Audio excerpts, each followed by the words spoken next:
In another post, we explored how the Quran, in verse 12 of Surah Fasilat, describes a cosmic protection or censorship, an idea that modern physics has only recently confirmed for our universe.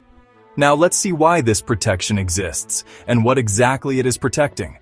Read carefully through verses 15, 16, and 17 of Surah Hijr, and we have certainly placed in that universe dazzling objects and have adorned it for the observers, and we protected it from every accursed devil, except for he who steals a hearing, which a clear flame pursues him.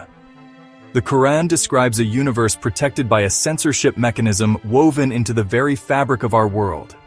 The dazzling objects, buruj, mentioned in these verses are actually the strange objects recently discovered with powerful telescopes. Quasars' objects, for instance, have unique physical characteristics, hinting that they might exist in a different universe.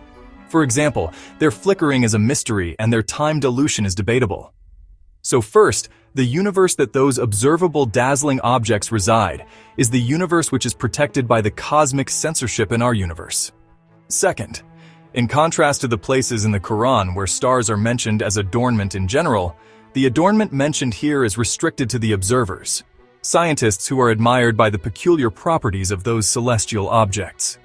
Third, that same protected universe is not explorable by any experiment in laboratory facilities such as LHC, because it requires teardown of the fabric of our universe, which results in an explosion-like event, like tiny black holes, that its flame destroys that facility.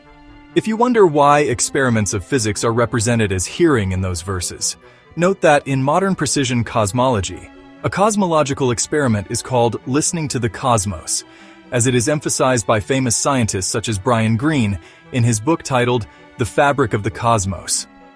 At the end, if someone thinks it is hard to believe this much of scientific subtleties in the Quran or Nahjul Balagha, remember, because the owner of those books are the closest ones to the Creator, when the Quran or Nahjul Balagha talk about scientific subjects, they are targeting the very origin of phenomena that might not be even discovered yet by modern science.